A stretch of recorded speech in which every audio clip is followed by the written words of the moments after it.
6 বছরের ছোট্ট আদিবা শিশু শ্রেণীতে পড়ে।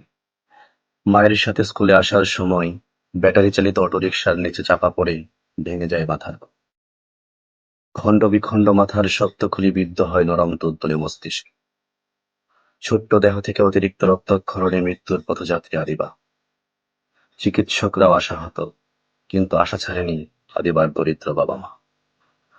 ময়মনসিংহ মেডিকেল থেকে ঢাকা মেডিকেল কলেজ হাসপাতাল, সেখানে আইসিইউ বেড না পেয়ে বাধ্য হয়ে একটি প্রাইভেট হাসপাতালে ভর্তি করা হয় আদিবাকে। মস্তিষ্কে করা হয় অপারেশন। দীর্ঘদিন আইসিইউ থেকে চোখ খোলে ছোট্ট আদিবা। অসহায় বাবা মায়ের মনে রাজ্যের সুখ, মুখে অকৃত্রিম হাসি, চোখে আনন্দ অশ্রু। কিন্তু ততক্ষণে হাসপাতালের বিল 5 লক্ষ টাকা ছুঁয়েছে।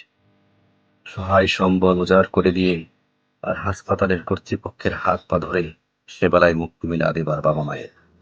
এখন আদিবার মাথার সেলাই করা চামড়ার উপরে গজিয়েছে চুল, কিন্তু এই চামড়া নিচে শুধুই মস্তিষ্ক, নেই মাথার খুলি নামক শক্ত আবরণ। আগামী 15ই এপ্রিল আদিবার দ্বিতীয় দফা অপারেশন। মাথায় লাগানো হবে কৃত্রিম খুল। টাকা লাগবে আরো প্রায় 5 লক্ষ। কিন্তু সেই সামর্থ্য নেই তার বাবা মায়ের। তবুও প্রতিজ্ঞা একটাই, ভালো করতে হবে একমাত্র মেয়ে। আপনাদের সহযোগিতায় ছোট্ট আদিবা ফিরে আসতে পারে তার স্বাভাবিক জীবন।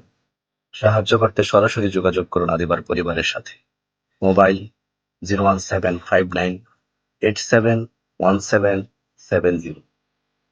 আপনার সাহায্য আদিবার কাছে পৌঁছেছে কিনা নিশ্চিত হওয়ার জন্য আমাদের কমেন্ট সেকশনে কমেন্ট করতে পারেন, অথবা হোয়াটসঅ্যাপে যোগাযোগ করতে পারেন। WhatsApp number 01710625395।